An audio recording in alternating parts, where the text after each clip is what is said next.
Oli oxen free.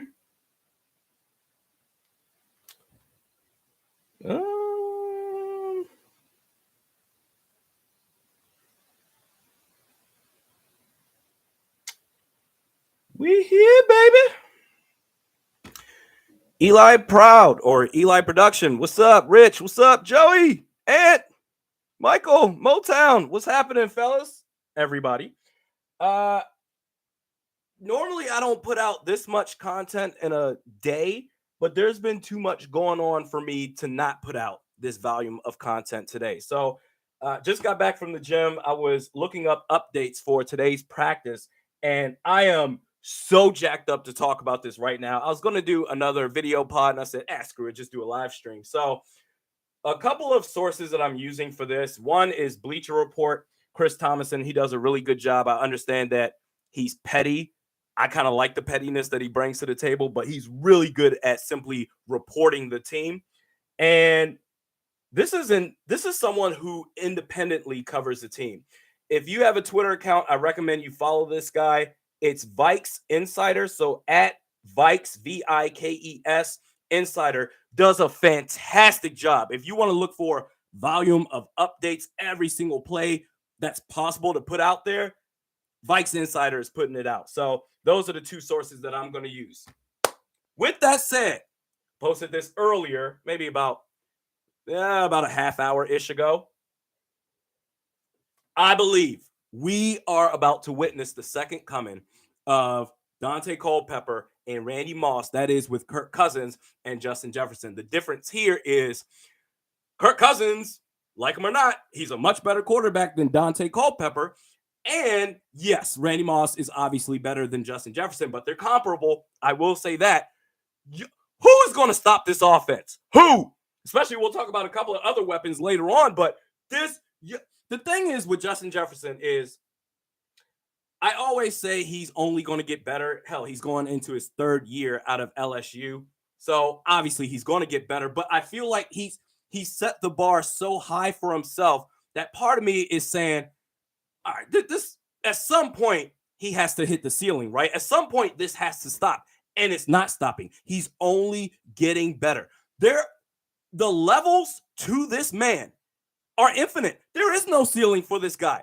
It is amazing. And the fact that reports show that Justin Jefferson is catching damn near everything, especially in tight coverage, who is stopping this offense? What? Your thoughts? Joker Nation, what's up? Drew Neighbors, what's up? Boom, boom, boom, boom. Junebug says, what's good, bro? Finally caught your stream. Skull Nation, baby. Welcome. Next topic. I talked about this a couple of days ago. Ed Ingram. Is there any sort of competition at right guard? And I said, I don't really think so, just because up until today, every opportunity that Ingram has had with the ones has been because Jesse Davis has a planned day off, or earlier he has some sort of injury to his right knee. Well, today, that all changed. Ed Ingram worked with the ones today while Jesse Davis worked with the twos. And I talked about this with Declan Goff on Monday, Purple Daily, where I said, the only way I'm going to take this seriously is if the Vikings go out of their way to say, you know what, Jesse Davis, why don't you take a back seat for the day in practice? Go ahead, work with the twos. We're going to have Ed Ingram work with the ones. And that happened today. This shit is real. We are now witnessing the right guard competition for this team. And man, reportedly, he's did a pretty good job today. I think it's his job to lose at that point, because you've already pulled the trigger to have Jesse Davis work with the twos. You can't go back now unless Ed Ingram is a total disaster, which makes me think Wyatt Davis, dude's probably not going to make the team.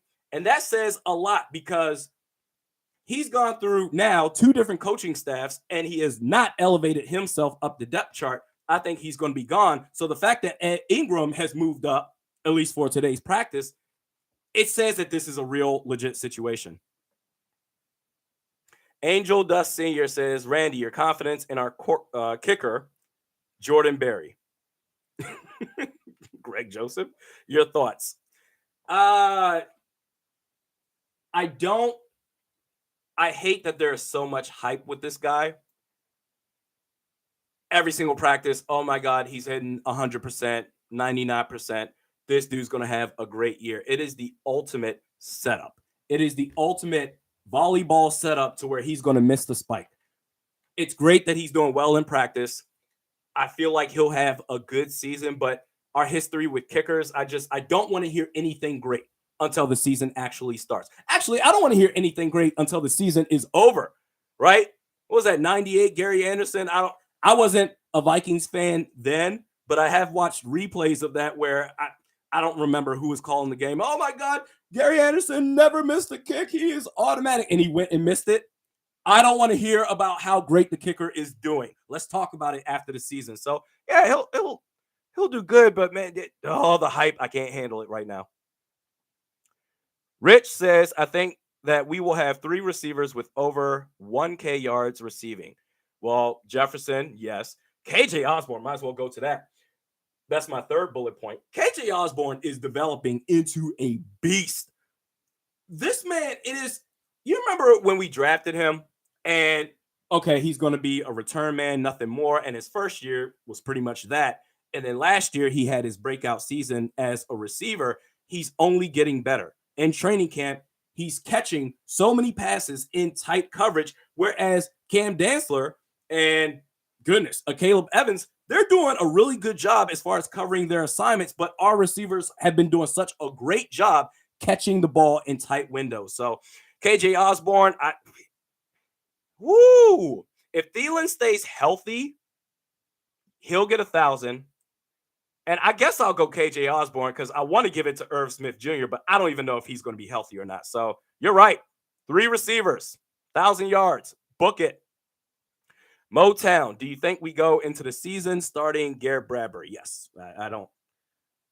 They're not going to sign J.C. Tretter. They're not going to sign anybody.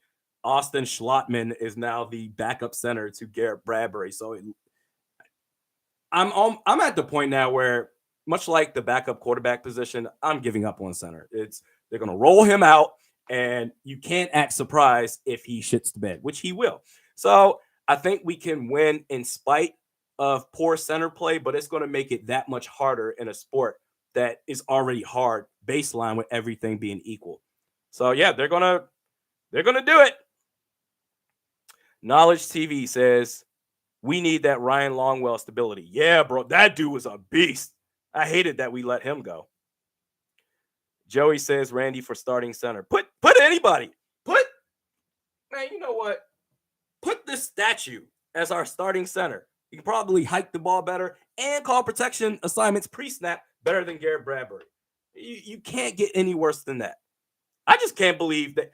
I like that at least the coaching staff and the Vikings organization, that they've at least, after a couple of practices where Bradbury is just getting destroyed out there, they've at least said, all right, maybe we need to make some sort of change, having Chris Reed practice with the 2s at the center spot. But they should have been way more proactive heading into the offseason to say, okay, maybe we should sign J.C. Tretter. Or is Matt Paradis still out there? You can still sign somebody, anybody. Because as many excuses as we want to give with Tretter, well, there's a reason why he hasn't signed with anyone else. Okay, beggars can't be choosers. The fallback option is what we have right now, Garrett Bradbury, who's terrible. So whether it's the statue, J.C. Tretter, who needs to do stretches during practice, can't practice, but can still evidently play damn near every game last season, something's got to give, but I don't think it's going to happen. It's just, and especially week 1, Bradbury's arch nemesis, man, Kenny Clark. We have to see this dude twice a year, every season. Week 1, Kenny Clark. Let's set the line now. Goodness, how many QB hits do you think he's going to give up, Bradbury, week 1? I'll set the line at 2.5. Let's see. Michael says Bradbury just needs to chop block every play. Something. If you can get away with it so you don't get a flag called on you, sure. Oh, Angel says, Randy, in your honest opinion, do you think it's possible that KJ surpasses Adam this year on the depth chart? Your thoughts? No. I don't think it's possible. Just because, and I don't want to be that guy that says, well, everything he's done for this team, he's still a damn good receiver. And with Justin Jefferson, you have one of the best tandems in the league if Thielen can stay healthy. I think KJ Osborne he's got to really show out in order to take over the wide receiver 2 spot, not in the sense of slot receiver because Thielen can line up in the slot, but as far as the wide receiver 2 seeing the second most targets after Jefferson, that's going to be tough, especially what Thielen offers in the red zone. That can't be replaced. I don't know if KJ Osborne can really, I don't know if he can do that. Not this year. Next year, we'll see. Especially because I don't think Thielen is going to remain with this team after this season. More of your thoughts.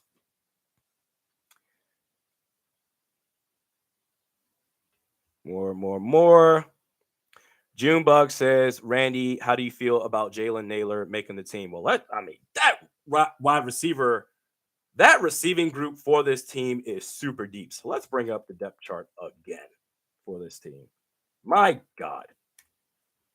Because you've got Amir Smith-Marset at the wide receiver 4. You still got BC Johnson there. Let's see, man. This is going to be tough. Excuse me. Jalen Nailor, I think he'll make the team just because he's a first-round pick. They drafted him this year. So I think because of that, he'll at least make the team.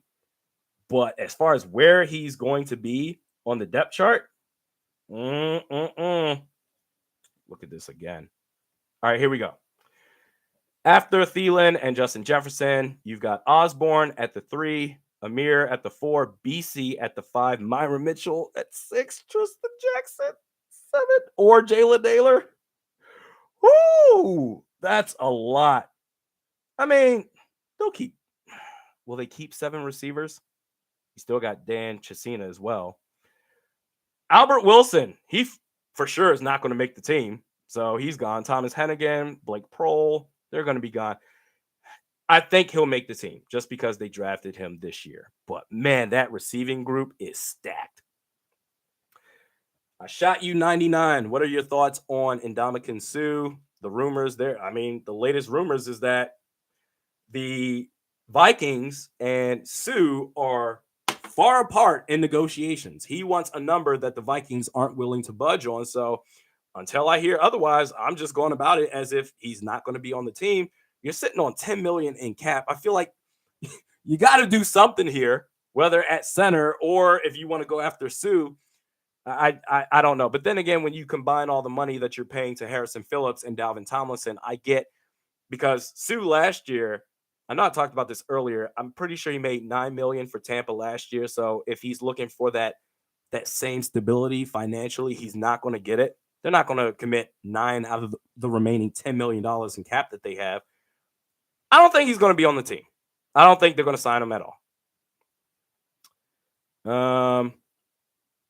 Diet Powerade 97 says, glad to see you back on the Purple Daily channel, man. Keep up the great Vikings takes, bro. Hey, I appreciate that. Yeah, back with Declan Goff. So me and him, we do a show together every Monday, which is great because it's going to be the day after games happen. It's going to be a fun time. We have really good chemistry so far after just 2 episodes. So can't wait for the rest of this season. VIP status says, hey, Randy, what's your thoughts on Chaz Surratt? Haven't heard much. Well, I remember seeing him on the depth chart and thinking, ooh, that's pretty low. So where are you? Chaz Surratt, after Kendricks and Jordan Hicks, you've got Troy Dye and Brian Asamoah as your immediate backups. After that, you've got Chaz Surratt. I mean, he should make the team. As far as what do I feel about it, it says a lot that Troy Dye, who this is a guy who got crucified the last 2 years under Zimmer. And the fact that he is the immediate backup, first in line, if Kendricks or Hicks need to take a breather, that says a lot. So if anything, I would figure, well, Chaz Surratt, certainly he'll be ahead of Troy Dye, but that's not the case. So he'll make the team as the end of the bench, but that's about it. I don't think he's going to have much impact at all. Brian Snyder, Patrick Jones, thoughts? I love it. He is, goodness, I talked about this in the second video that I did today. He is the immediate backup at outside linebacker after Hunter and Zadarius Smith.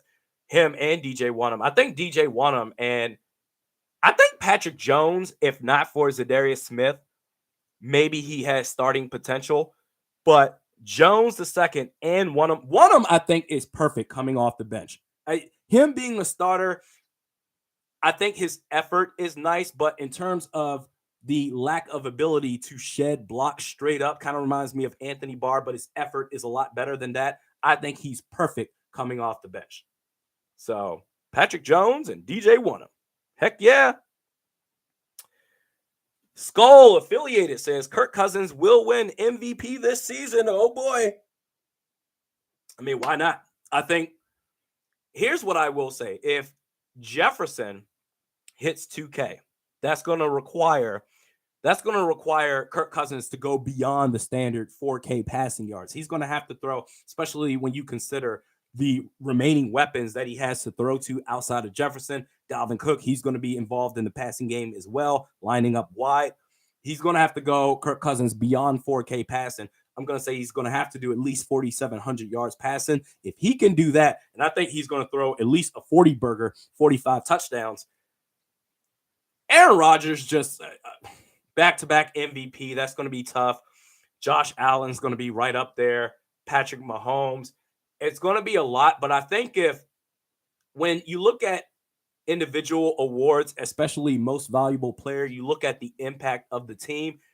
I know there are folks outside of the Vikings that say, oh, the Vikings, they may have a chance this year, but for the most part, everyone looks at Kirk Cousins the same. It's quite honestly very lazy, especially on EA Sports Madden, where they gave this dude an 80 rating. That is the laziest shit I've ever seen. He should be at least an 85. Kirk Cousins is a top 10 quarterback. But I think because there aren't as many high expectations that at least those that cover the Vikings or even Vikings fans realize the impact of if they do reach their potential and the stats go along with it, he's got a shot. Will he do it? I don't know, man. Like I said, there's a lot of players to overcome, but he's going to be right up there. Maybe top 5 in voting. Kirk Cousins MVP. We'll see. Rich says, I have him thrown for 5K. Woo! Well, if he does that, then he's a lock, in my humble opinion. Skull Affiliated says, Aaron Rodgers is going to decline drastically this season. I'm not going to say that. I think if there is an argument for Kirk over Aaron Rodgers for MVP this year, it's that Aaron Rodgers no longer has Devontae Adams. The receiving core he has he's going to have to go through a learning curve building up chemistry with his receivers. And I think eventually by let's say week 4 at the latest, he'll have it developed. But by that time, Kirk Cousins is going to throw for however many yards. He already has a relationship chemistry built with Jefferson Thielen and KJ Osborne. So that is the argument right there if you want to say Kirk over Aaron Rodgers. Let's see. Daniel says Chris Boyd hurt. Is he? Goodness. Let me look that up. I don't see anything yet, but if you are right about that, I can't verify that that's accurate, but if you are correct, Chris Boyd right now, unofficial depth chart, outside corners, he is the CB4. That will put a Caleb Evans in line to jump to that spot. So he'll get the reps if that is the case. Let's see. Knowledge says 80 was too low. Honestly, thought they was going to rate him 83, and I was still going to complain. Yeah, he should be at least an 85, maybe an 86 or 87. You could say I'm being too greedy at that point, but an 80, that is so disrespectful. An 80. Ha! Jeremy says Tom Grossi, Packers wide receiver 1. Maybe. That might be your best bet. Perez Burrows, what is the camp buzz on Albert Wilson? I'm hearing nothing, and bro used to be a dog fan from the Bahamas. Skull. Hey, I appreciate you, Perez. Albert Wilson is doing jack. That's what he's not going to make the team. which is why I was saying, we let go of AJ Rose to make a roster spot for this guy, who is up there in age. I think he's in, how old is he? Like 32? Let's look it up right now. He's up there in age, hasn't done much in his career, has been on 2 different teams. Excuse me. And he is 30. He's 30 years old. Right now on the depth chart, he is Albert Wilson. Let's see. 1, 2, 3, 4, 5, 6, 7, 8, 9, 10. He is the wide receiver 10 right now. He ain't making the team. He's not doing much of anything in camp. Not that I've heard of. Sebastian Cordova says Jalen Twyman needs the time of day, but he's doing okay so far, I think. He's doing all right. I'll give you that, but I am seeing too many times, especially by Vikes Insider. Like I said earlier in the stream, go follow, if you have a Twitter account, go follow Vikes Insider. At Vikes Insider does a fantastic job. But Jalen Twyman, I've seen too many times of him getting put on his ass by multiple different offensive linemen. So, I mean, he has some good reps here, good reps there, but not consistent enough so far. And in his defense, he missed all of last season after getting shot, 4 times? Horrible. So, technically, was he technically a rookie last year as far as how he'll be listed? It was his first year in the league, but this is his first year as far as having the opportunity to contribute for the team. So, he's going to have a little bit of a learning curve there. Motown says Kirk Cousins is good, but anything more than an 83 is pushing it. Wow. Stop hating the negativity. I can't handle it. Michael Burfield says, any chance Vikings sign Treader or Suh? I would say they would sign Treader more than Suh. Although they've at least had talks with Suh. It's just the number is so far apart between the Vikings and Ndamukong Suh that if Suh decides, okay, I'll lower it, then yeah, the Vikings will sign him first. But assuming that he doesn't budge, then they'll sign JC Treader first.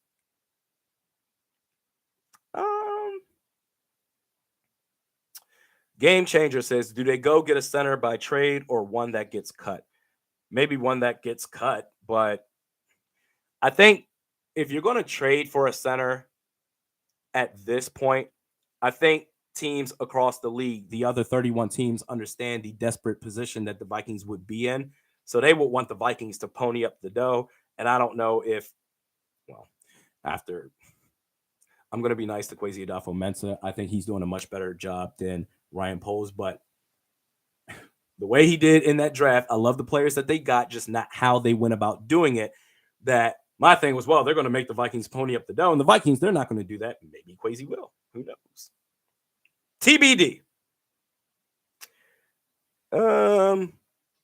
More of your thoughts. I just love, my whole thing is with Jefferson getting better, which is crazy to think about. Already the best receiver in the league. I know he says, Devontae Adams right now, but after this year, I will be. He is right now. Adam Thielen, if he stays healthy. KJ Osborne is getting better. He's developing into a beast. Even Irv Smith Jr. aside, assuming he doesn't even play, and maybe he does. If he does, it's a bonus. Who is stopping this offense? And you still have Dalvin Cook. Everybody, we got to focus on this passing game. And then before you know it, hand the ball off to Dalvin Cook for 6 or 7 yards. Who's stopping this offense? My God. This team's going to be a beast. This team, I don't care about any naysayers. I refuse. This team, the Minnesota Vikings, I'm not going to say they're going to win the Super Bowl because we do that every single year. This is why they can win it. This team this year, whatever the results, they are destined for greatness. They're going to put the league on notice. Jeremy says, healthy Hunter breaks the sack record. I don't know, man. Maybe. I mean, when healthy, I thought he was the best edge rusher in the game, but TJ Watt, he's right there with him. We'll see, man. It's very possible. I will say that. He would have to get what, 24, 25 sacks? Do you mean sack record on the team or league-wide? Brian Snyder. Oh, this is really good. Brian Snyder says, any chance Madison gets traded? Maybe. It depends on a team that is in need, that feels like, okay, if we just had a competent running back, we just lost our starter, that, okay, let's trade for Alexander Madison because he is a starting running back in this league. He just so happens to play behind one of the best running backs in the league, Dalvin Cook. I can see it happening, but are you going to get more than the compensation pick if he chooses to leave? I don't know. You're going to have to force another team to pony up the dough there, but but it makes sense. He's in his contract year. I understand. I don't know if they're going to do it. Let's see. Jeremy says league-wide, fueled by purple Kool-Aid for the sack record, Danielle Hunter. Yeah, he'd have to get, I think, 24 or 25. It's possible, but man. And the thing is, this pass rush, they're going to have a lot of pressure on them just because I think the run defense is going to struggle. But if this defense can consistently, and I know that's a lot to ask, but if you can really be among the top in the league as far as forcing the most or up there top 5 most second and long situations for opposing offenses, okay, then what you're saying is second and long, hopefully you can force a third and long, which you can pin the ears back on this pass rush. So they're going to have a lot of pressure on them baseline to where maybe Danielle Hunter can do it. I don't know if he is, though. He hasn't played in basically 2 years, but he's still a beast. Tiger Bite says, what do you think about Madden 23? I haven't played Madden since. I haven't played Madden, I don't think, since Donovan McNabb was on the cover. I mean, once in a while I might play at my brother-in-law's house, but I don't take it seriously anymore. Is it good? Is it still a good game? P2 Scolger Soup. P2 maybe look a little like his old self this season. Well, do you mean his old self like tapping into his prime again, P2? Or do you mean his old self last season? Because his old self last season was pretty good. He was our best corner by far, which I know isn't saying a lot, but I can't remember one time, honest to God, I can't remember one time where I said, damn, P2, come on. What you doing, bro? I can't. Bashad Breeland, that was like 10 times a game. Diet Powerade says, see you later, Randy. I got to get back to work. I appreciate you. Thanks for joining. Michael says, what's your prediction on the Vikings record? 11-6 baseline. They could go 12-5, but I'm going to say 11-6.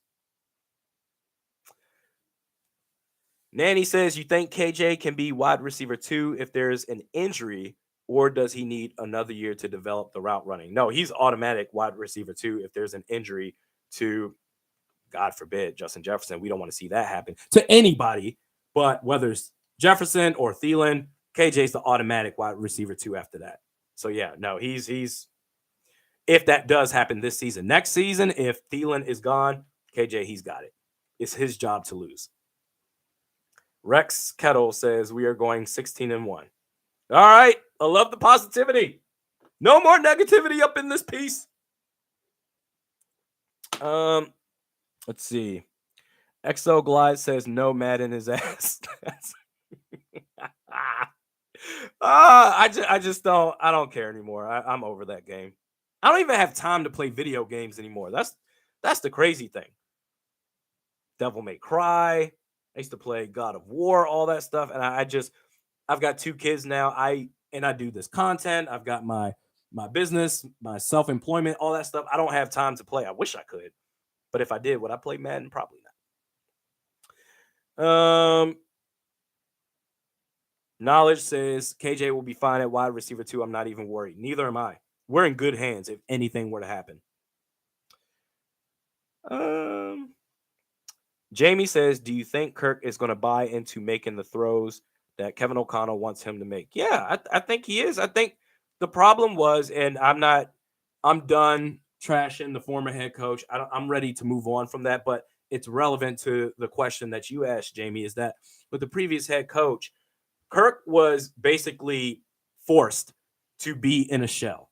So that, what was it, week 18 game last year, any other quarterback, if your receiver has a chance to break a record, you're going to make it happen But, and you saw the last head coach after the game went up to the podium. I don't care about records. I care about wins. So you can tell it was a very just stingy type of attitude towards the quarterback. And we know that he didn't like Kirk Cousins at all, ever. Everson Griffin tweeted out, Mike Zimmer said Kirk Cousins is ass. No, he didn't say that. Everson Griffin said that Kirk Cousins is ass, but then followed that up with ask Zim if he ever wanted Kirk Cousins. We know he didn't. So I think now that he's got a head coach that is going to basically take the leash off of him, I think Kirk Cousins is going to go off. I really do. I think everybody's got a different type of personality.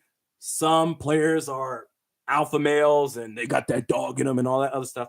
But some players, they once in a while may need their hand held and get a, hey, attaboy, a pat on the back. Hey, you're doing a good job. And that's what Kirk Cousins needs. You're never going to change an individual's biology. They are who they are. And I think Kevin O'Connell understands that. I don't think Kirk Cousins is too scared to make throws. I think he's afraid to make the big boss mad at him. And he doesn't have to worry about that anymore.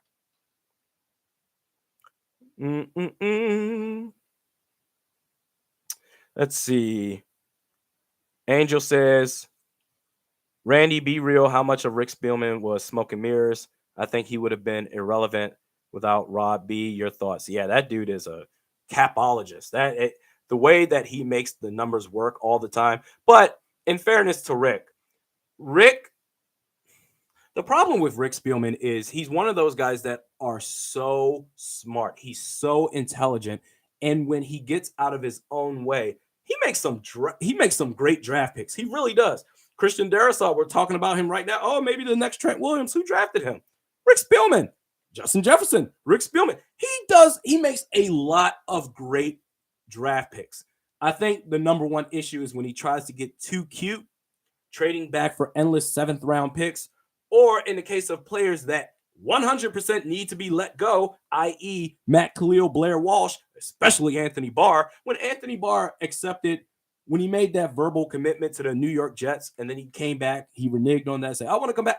Rick Spielman should have said, hey, no, it's all good. Hey, go. You do you in New York. But he said, oh, yeah, my draft pick, yes, Anthony Barr, come on back. I think Spielman's issue is that he gets attached to players, that he doesn't want to let them go until there's nothing left. So he's smart, but sometimes he's too smart. Charv says, are you worried about Irv Smith's being prone to being injured? Yeah, I am. I talked about this before. I know it's a thumb injury, but when you're taking those laser darts over the middle, those high heat fastballs by the quarterback, and it hits your hand and your thumbs and your fingers, you're taking a lot of impact right there that if your thumb isn't 100%, I'm sure a lot of you out there that are watching this, you played pickup ball growing up, right? Someone throws the ball right over the middle, or if you played high school football, anything like that, quarterbacks that have some real strength in their arm, that ball hits your hand, is woo-wee! Wasn't expecting that.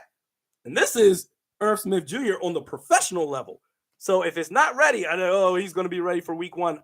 I'm not going to believe it until I actually see it. So I am worried about it, but it's whatever at this point. Nanny says, what teams in the division do you think will sweep? That's a good question. Chicago, for sure.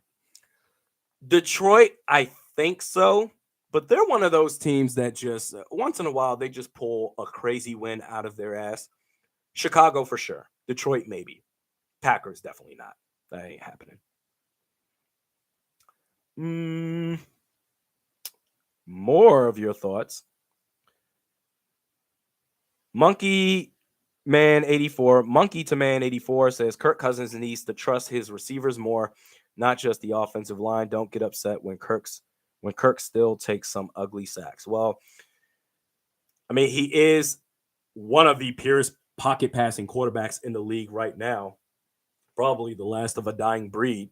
So his offensive line does need to, for him to be successful, his offensive line does need to perform. I think he does trust his receivers. It's like I said earlier, I think Kevin O'Connell makes a huge difference here. He is a guy that's going to say, Kirk, go ahead, do you, whatever you see, we trust you. I think that's all he needs. Some people just need that from their boss once in a while in order to feel good about themselves. But if you're just, you do things my way, and we're going to run the football. And there was that article, that report that came out after Zem's firing, where I think it was, goodness, Kirk's first year, 2018. John DeFilippo was the OC at the time. They smashed some team, I want to say, but 31-17, something like that. They smashed one team, and everyone's feeling good. And then Zim came in, and how dare you pass the ball this much? We need to run the football.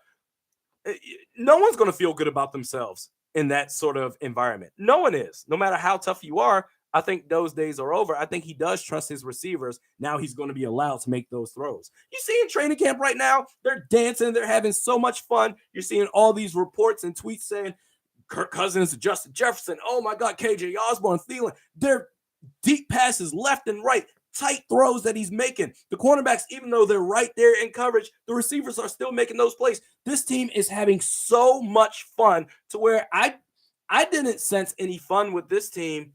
I think the last time, goodness, maybe 2015. And you want to know who was the quarterback then? Teddy Bridgewater, the former head coach. That's the only quarterback he loved. Even in 2017, every time that Case Keenum would pull a win out of his ass, do some lucky charm shit. Oh, well, Case Keenum, he needs to reel it in. He's got a horseshoe. He needs to stop it. Like, it's just, come on, man. But again, I'm not here to just, I've said all I've had to say about the former guy.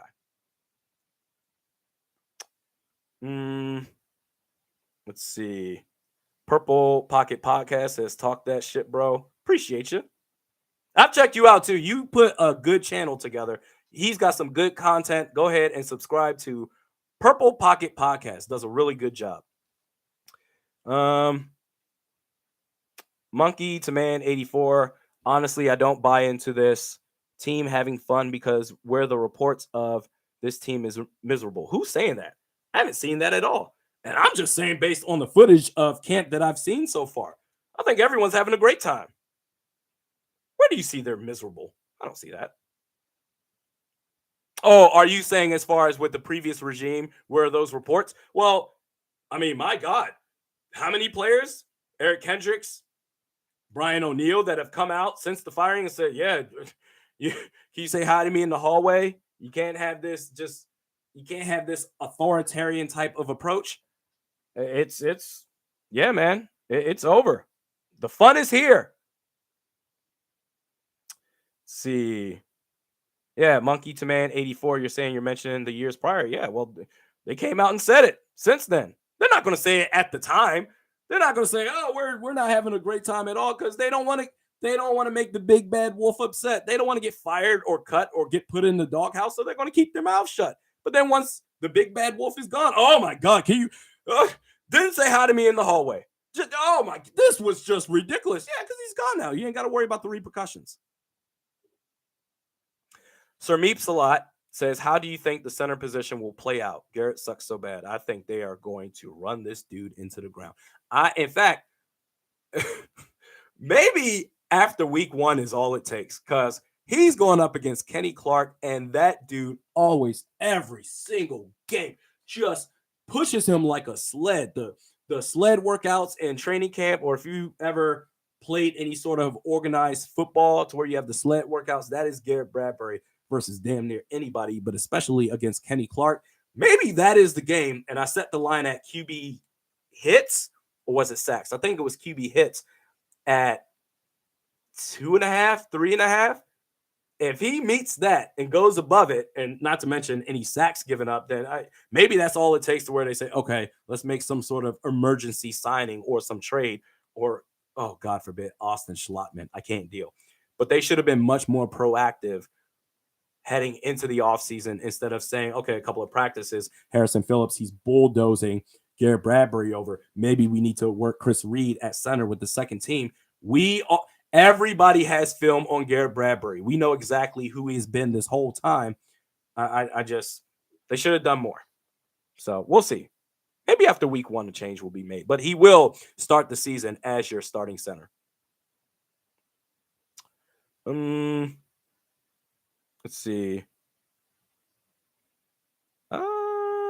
Michael says, What rookie player do you think makes the biggest impact and who will surprise? That's a good question. What rookie player is going to have to be on defense? Because they basically went all defense unless it's going to be Jalen Naylor, which I don't think is going to happen. Rookie player, I'm going to say Andrew Booth Jr. He'll be in dime packages. He'll be the fourth corner out there. I think if anyone's going to make an impact, Lewis Cine is up there. He's their first round pick. I think Andrew Booth Jr., man, this is a star player in the making. Should have been a first round pick. The opportunities that he gets, the swagger, the confidence that he has can be a little bit too much at times. Maybe want to dial it back. But Andrew Booth Jr., he's going to have the biggest impact for this team as a rookie. And we'll do one more. One more. I Shot You 99 says, of all the starters outside of Bradbury, who do you think may disappoint this year? If they go with Jesse Davis at right guard, I would say him. Could be Ezra Cleveland has been back and forth, and actually I should probably be a little bit more fair. He's had a pretty good camp so far. Jesse Davis, if they decide to roll with him, and actually, let me go back. Who is that asked me as far as who's going to have the biggest impact for a rookie?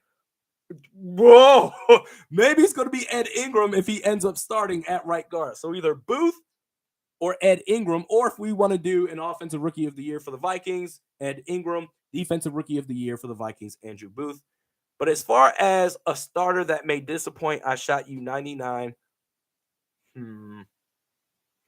If they start Jesse Davis, him, and I'll give Harrison Phillips the benefit of the doubt. Maybe he can, his first time being tasked as a full-time starter, maybe he shows up. Armon Watts, I'm going to say him. I think in a 4-3 defensive line, he can be good, especially coming off the bench. As a starter on a 3-4 line, I've got major concerns there. And right now, Armon Watts, he is on the first team defensive line. He's right there with Dalvin Tomlinson, with Harrison Phillips as the nose tackle. Now, you know what? If Harrison Phillips is the actual nose tackle, he could disappoint. That is a lot to overcome. But if not, I'm going to say Armon Watts. So that is my concerns there. And we'll do one more. I always say one more, and then I do a couple more. Too Evil to Hope says, Randy, any thoughts on picking up Bortles or Benkert and dropping Mon? You mean Benkert and Blake Bortles? I'll take Kurt Benkert over Blake Bortles. You know what? Let me stop being picky here. Anybody not named Sean Mannion or Kellen Mond, come on down. I'll take my chances. I know people aren't going to like this. Kyle Sloter, he got released by the Jags. Oh, well, it's the reason no one else gives him a team. I don't care. Sean Mannion is still on this team. What is the reason that he's been on this team for now 4 years? And I'm assuming he'll still be the backup quarterback. Anybody other than Mannion or Mon, I'm good with being the QB2. So that will be it for me today. I just had to get on and do a live stream because I was so fired up with the way that practice went today. Follow the Purple Pocket Podcast on YouTube. Subscribe there. He puts out good stuff, as well as on Twitter at Vikes Insider. He's an independent reporter. Or I guess he covers the team independently. Does a fantastic job there. I will see you guys tomorrow.